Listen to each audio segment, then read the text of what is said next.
What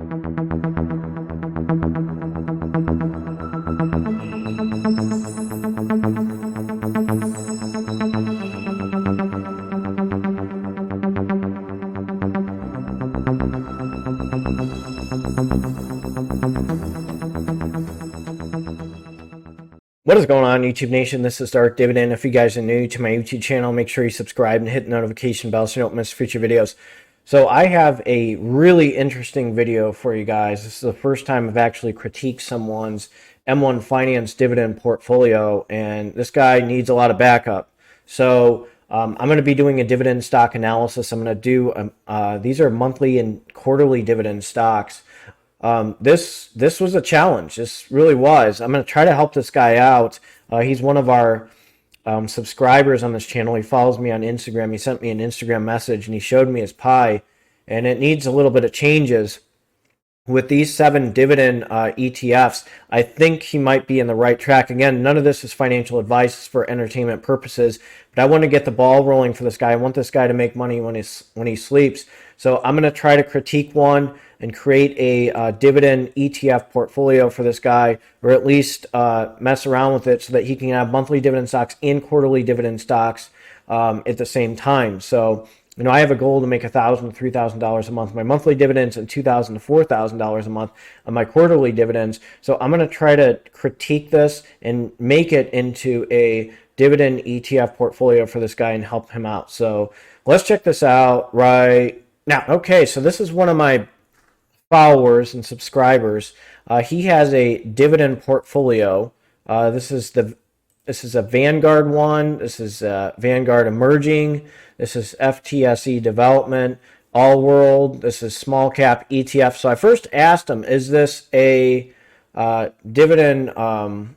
Is this a dividend portfolio, Roth IRA, or traditional IRA? Because I looked at it and I'm like, okay, the dividend yield in some of these is kind of like low. You know, if you want a dividend portfolio, I like the 3 to 5% range. And already I'm seeing, I mean, these are very expensive stocks. So how are you going to get these dividends with these guys when they're super expensive? Now, if you have $1 million, I mean, that's a different story. So I'm looking at this, you know, with these holdings, and I already see there's way too many holdings. Are way too expensive. I mean, it's going to be very challenging to get there, and unless you have a ton of money. So here's the emerging ones, emerging markets ETF. So there's a 2.03% dividend yield. That's not bad. I'm going to try to get the ball rolling. I'll see what if other ETF gurus would like to respond. I can, do a link on that. I can refer their video response. So we got small cap ETF. That's 228.78. Now you got to have a lot of money. Vanguard Value ETF. Here's FTSE All World, Developing, Emerging. So consumer discretionary, Vanguard Energy, financials. I mean, this is way too many stocks. And I saw, what was the other one? The utilities. Some of them, you had some bonds in here. And I'm just going to make it very simple for you. And I'm going to do 7 dividend ETFs that I think are very strong. So monthly and quarterly dividend stocks. I'm going to review them. I'm going to actually be in depth. And I'll tell you what percentage I think at the end. So this might be a long video for you guys, but this is a lot of information. These are really good monthly dividend ETFs. These are ETFs who have increased their dividend over time, increased their price per share. They're traditional and Roth IRA material. So I hope you guys enjoy this. And let's check out the first dividend ETF. Our first stock is Vanguard VYM, Vanguard High Dividend ETF. It's sitting at 107.58. Hasn't done too hot against the S&P, but it has a very good portfolio. And I'm going to go over their portfolio. And anytime you look at a dividend stock or a dividend ETF, you want to see what Morningstar says. So, and then you start looking at the expense ratio, and then you need to know what's inside of it. So I know people say ETFs are easy, this is that, but you need to know what's inside of it. You need to know the distribution. You need to know the expense ratio, because they can get you with that expense ratio. So let's check these guys out. Uh-oh, I better plug it in. So according to Morningstar, it's 4-star rated. That's not bad. I like 4 or 5-star rated, especially with ETFs that go up. I want to see an increase in price per share. It depends. I mean, QYLD, RYLD, XYLD, those guys will be included in this. I've done enough videos on them, but they'll be added to this, which I'll tell you with my strategy at the end. So there's a yield of 2.72%. The expense ratio is not bad at all, 0.06%. That's good. You don't want a high expense ratio. Those things will get you. Okay, so let's jump to what's inside the portfolio. Now, Vanguard already has an amazing reputation, but let's look and see what's inside of it. You got to know what's inside of it. I mean, that's when you look at ETFs, you have to study them in depth and understand them before it really gets you. I know people, again, I'm going to say this. People think ETFs are, easy peasy, but you got to know what's inside of it. So these guys seek to track the performance of the FTSE High Dividend Yield Index, which measures the investment return of common stocks of companies characterized by high dividend yields. Again, that's a beautiful expense ratio, 0.06%. So the risk is about a 4, okay? Now look at this. It's going up. If you put $10,000 in 2011 and it's 2021, you got a pretty nice return. So that's good. Now, we need to understand there's materials, consumer staples, consumer discretionary, financials, healthcare, industrials, technology, telecommunications, and utilities. So their top 10 holdings are JP Morgan, Johnson & Johnson, Home Depot, Procter & Gamble, Bank of America, Comcast, Exxon, Pfizer, Cisco, and Verizon. So those guys have consistently increased their dividends, so that's very attractive. What else do they have in there? We need to know. So this is what they got. JP Morgan, 3.43, Johnson & Johnson, Home Depot, Procter & Gamble, Bank of America, Comcast, Exxon, Pfizer, Cisco, Verizon, Coca-Cola, Intel, Pepsi, Eli Lilly, AbbVie, Walmart, AT&T, Chevron, Merck, Broadcom, Wells Fargo, McDonald's, Texas Instruments. So they have some good ones. Philip Morris. So these are consistent stocks that have increased their dividends.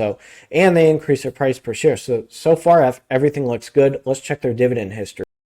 So 2013, 2014, 2015, 2016. So it's consistently increasing its dividend. It's a little bit of a scatter bomb, okay? But you're seeing 40, 50, 60, 70, it's hitting the 80 mark, and it's starting to be consistent around the 80 mark, and it's sitting at 107.52. So that is a good dividend yield, okay? It's increasing its dividend over time. It's not too expensive. So you've got a nice quarterly dividend stock. That's your first one. So I would probably put that, if you cut your M1 Finance portfolio in half, at least have maybe 20-25% of that with VYM or something, but I'll go over that at the end. So that's the first stock. Let's jump to the next dividend stock. And that next stock is Vanguard VNQ, the Real Estate Index Fund ETF. So I like Real Estate Investment Trust, and this has a strong portfolio with basically, some of the best real estate investment trusts out there. And I'll show you what they carry. It's really nice to see what these guys carry. And I'm very impressed with this ETF. This one's on Acorns. People like VNQ. It has a nice dividend yield, and it has increased its dividends over time. So let's check these guys out and see what Morningstar says. So as of right now, they have Vanguard VNQ at a 4-star. So that's very attractive. 4 to 5 stars is what I like. And I always refer to Morningstar if I look at dividend ETFs, and especially ETFs that are popular and in demand. These guys are a really good indicator on how things are going and how things look. So let's check out its portfolio. So Vanguard VNQ has a 0.12% expense ratio. The risk potential is 4. Remember, it's a little bit volatile if the real estate sector takes a big hit, but the dividends are so attractive on these guys. And let's check out their top holdings. They have American Tower, Prologis, Crown Castle, Equinix, Public Storage, Digital Realty Trust, Simon Property Group, SBA Communications, Welltower, CBRE Group, which is a good one, Avalon Bay, Equity Residential, Realty Income, American Real Estate Equities, Weyerhaeuser, which is making a big comeback, Veritas, Extra Space Storage, Mid-American Apartment Communities, Essex Property Trust, Sun Communities, Health Peak Properties, Duke Realty, Boston Properties. These are powerful. VC Properties, Camden Trust, WP Carey. And I did see that like later on they have IIPR, and that's another one that's jumping up there. So things look really good. How is its dividend looking? Over time, these guys have increased their dividend. So it's right around 60 cents. It hits $1. Now it's a little volatile, of course, you can see. But look at this dividend history that's consistently starting to go up. The price per share is going up. The dividend yield is 2.89%. It's almost by the 3% range. That looks very attractive as a dividend stock.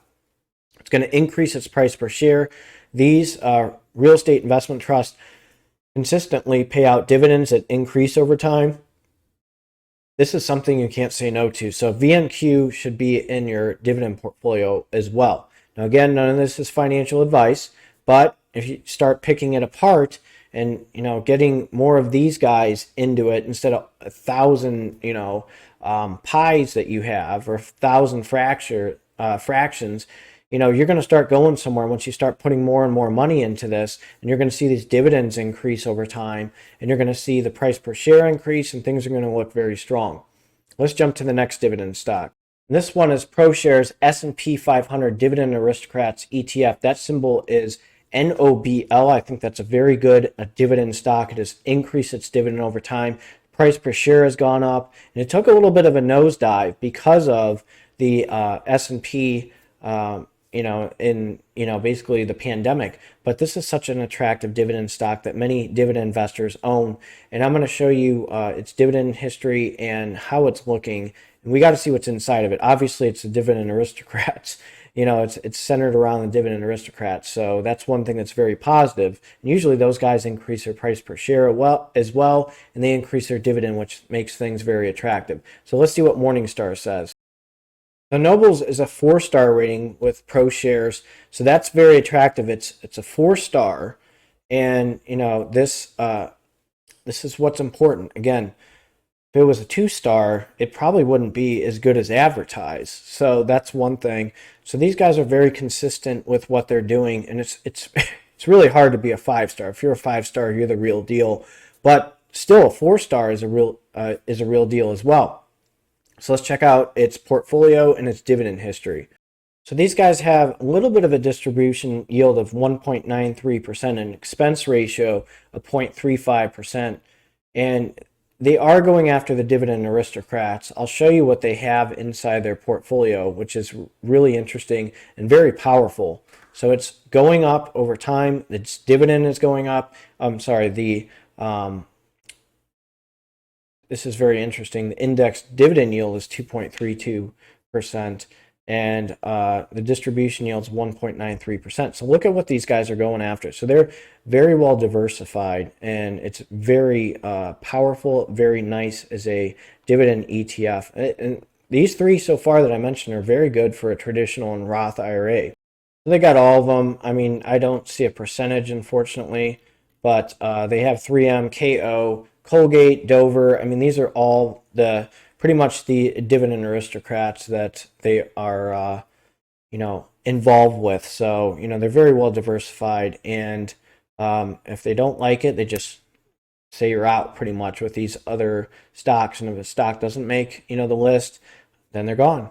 And look at McCormick. I did some videos on McCormick. I mean, Aflac, that's one I've done videos on. Franklin Resources, I own that one, and I'm long on it. AT&T, if AT&T doesn't cut it, it's out. So this is how strict these guys are, and they're just such a very well funded and managed ETF. So let's check out its dividend history.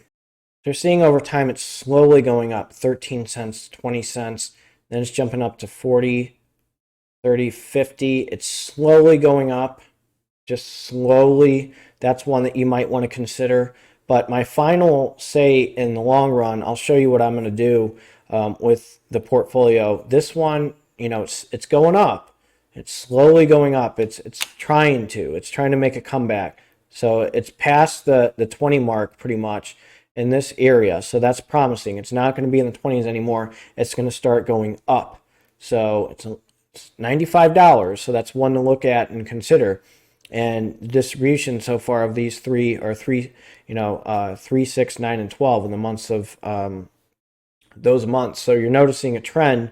That's when they're going to be distributed quarterly. So if you want to have a strategy to earn really good money with the quarterly and keep on going with the monthly, I'll show you what I'm going to discuss at the end. So let's check out the last dividend stock for the quarterly. Here's one that really hasn't done too hot against the S&P, but I really like the dividend yield percentage and how things are looking. So let's be a little bit more aggressive in this portfolio. NOBL is a little bit more conservative. This one's a little bit more aggressive. So we got a conservative one and an aggressive one. I think that would be perfect to balance that out. So we got the Vanguard International High Dividend Index Fund ETF. Let's check out what Morningstar says on it. Okay, so this is looking promising. Morningstar has it as 4-star rated.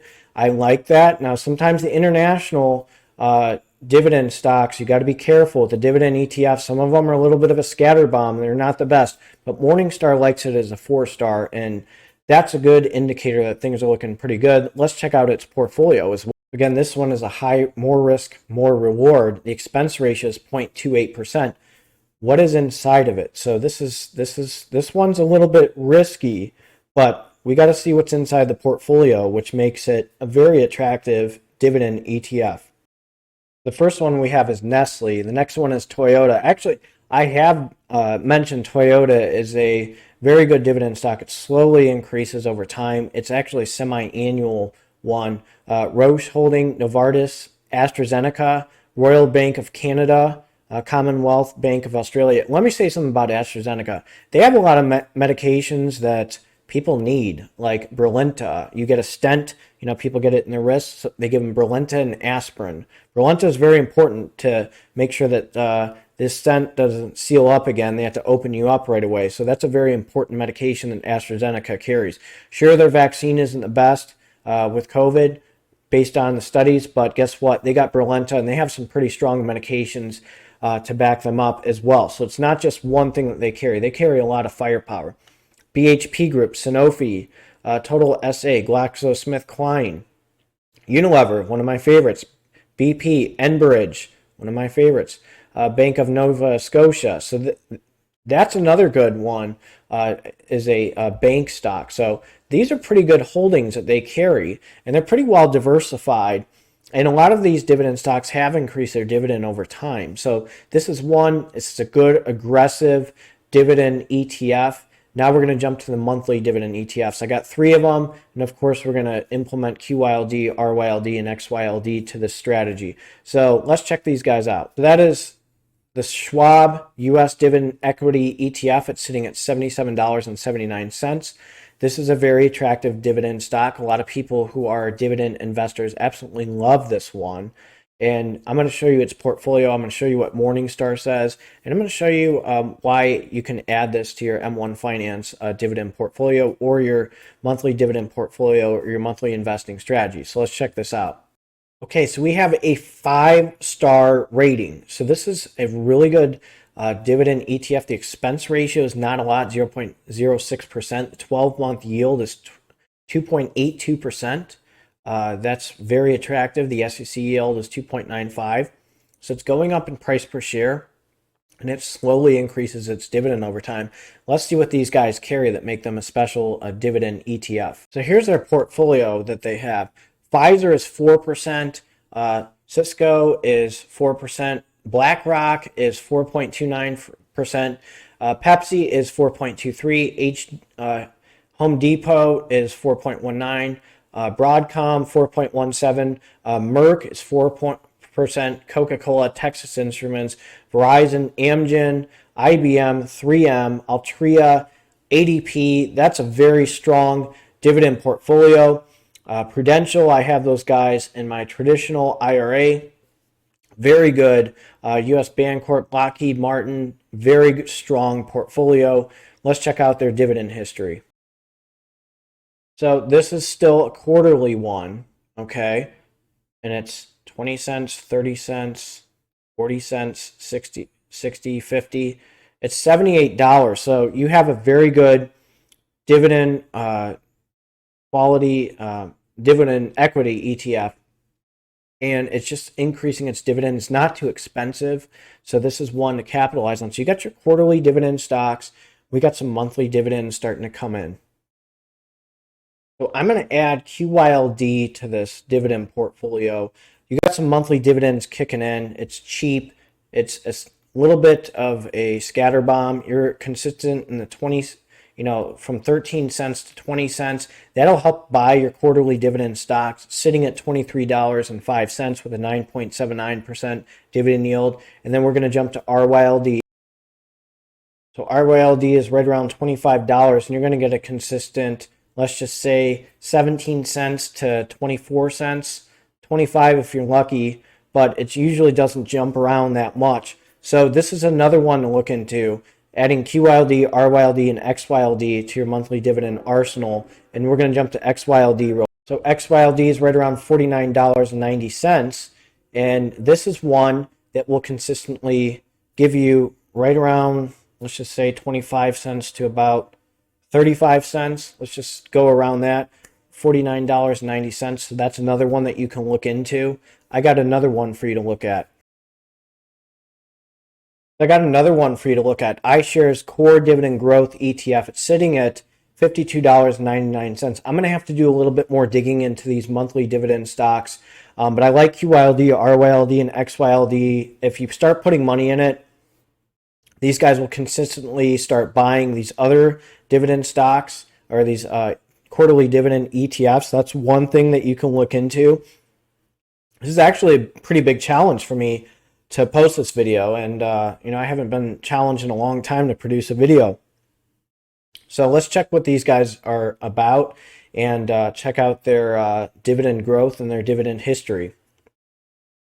So Morningstar rates these guys as a 5-star rating, so this is very attractive for these guys. Again, this is really challenging to produce, and this is a very good dividend stock. It's amazing. Actually, the expense ratio is not too bad at 0.08%. That's very attractive. So what is inside of these guys? They have Microsoft, Apple, Pfizer, Johnson & Johnson, Procter & Gamble, JP Morgan Chase, Verizon Communications, Home Depot, Cisco Systems, Merck. So they have some very good ones. Broadcom, Pepsi, Intel, Bank of America, and Comcast. So I looked at some other monthly dividend stocks. I'm going to have to look more into it because I want to see some really good growth with monthly dividends. sphd, you can add that. It's not going to consistently increase its dividend. I'm going to have to look into probably next week into some really good monthly dividend stocks, monthly dividend ETFs that can help you with your dividend portfolio. This is a big project that I looked into because I'm not the biggest fan of funds because of expense ratios and stuff, but this is going to be a very big, interesting strategy. So let me show you its dividend history. dgro is slowly going up, and it's only $53. So that's pretty attractive as a dividend stock. And it's really interesting just to see and do strategies with these dividend portfolios. This is a challenge. I had to go through it like 5 or 6 times, and I'm like, am I doing the right thing? Let me look at this. Let me go back. So this was a really big challenge. So just doing a portfolio with some of these that I wrote down, if I have a pie, I'm just drawing this. So I would probably have QYLD, RYLD, and XYLD at least at 30 or 40% right now. Now I would make a pie within a pie. So I would do a pie, have QYLD and RYLD at 40%, then XYLD at 20%. And then just for starters, and then send me that another, how it would look, and maybe I'll add some critiquing and some looking at monthly dividend ETFs out there. If you guys have any monthly dividend ETFs that are really solid, just feel free to mention that in the comments section that are really good. So you can add SCHD, dgro, SPYD. So we can have the little Vanguard section. We could do, I'm just drawing this. I'm just trying to think. I would do Gosh, I would focus on QYLD, RYLD, and XYLD so that you can start buying these quarterly dividend stocks. Your Vanguard, you got VYM, VNQ, VYMI. NOBL's, a little bit on the dividend yield is not too strong, but you can add SCHD, dgro, and SPYD to that and break it down. You had way too many dividend stocks. The dividend yield was not high, but you need to get the ball rolling with QYLD, RYLD, and XYLD so that they can start buying these quarterly dividend ETFs. VYM, really good. Make sure that VYMs and VYMI are at a high percentage. And then VYMI and NOBL, can cancel each other out for a high dividend and a little bit of a low dividend. VNQ, make sure that you have that one in. SCHD, dgro. I didn't go over SPYD. I didn't want to get your brains scrambled watching this video, but I think that would be a good starter for you. So make sure you implement QYLD, RYLD, and XYLD instead of having those bonds, because those guys will just start giving you really good dividends, and then once you start making more money with that, you have your monthly dividends. You should generate money with monthly dividends and quarterly dividends. So you're seeing months 3, 6, 9, and 12 with a lot of these. So that way you can make money in your quarterly dividends and then make money in monthly dividends. So I'm going to look into monthly dividend ETFs and I looked at DHS. I wasn't very attractive to it, but it's just, a lot of these, I'm sure there's really good monthly dividend ETFs. I just have to do some digging. I'm going to ask around, and if any of you guys that watch my channel, if you want to do a response, find me good monthly dividend ETFs. I'll be glad to put that in the comment section of a response. If you're interested, GW, Map Money, Hidden Freedom, let me know. It's just, I'm just trying to figure this out. I mean, a lot of you guys, I'm a big fan of VYM. VNQ, definitely. We should have a little bit of real estate. NOBL's a really good one. And VYMI, I think, I don't know. You could do NOBL or VIG. I think that would be okay, but let me know what you think. And that way you can break it apart, make it a little bit more manageable, because you just have way too many way too many ETFs on there. So let me know what you think of this video. If you guys are new to my YouTube channel, make sure you subscribe and hit the notification bell so you don't miss future videos. So pause this and then write down these ETFs. SCHD, quarterly dividend, DGRO, SPYD, QYLD, RYLD, XYLD, VYM, VNQ, NOBL, and VYMI. So let me see you make some changes to that. I'll do a response after that with targeting monthly dividend stocks. This is my first review. This guy's been a very active follower on my dividend investing channel since day one. So I got to give a shout out to my man Trey. And you guys take care and have a good one. I'm going to probably post a shorts video tomorrow. But, I'm going to focus on these monthly dividend ETFs a little bit next week. Give me a list. Let me know which ones you want me to review. I'll be glad to do that. And we'll go from there. So you guys take care and have a good one.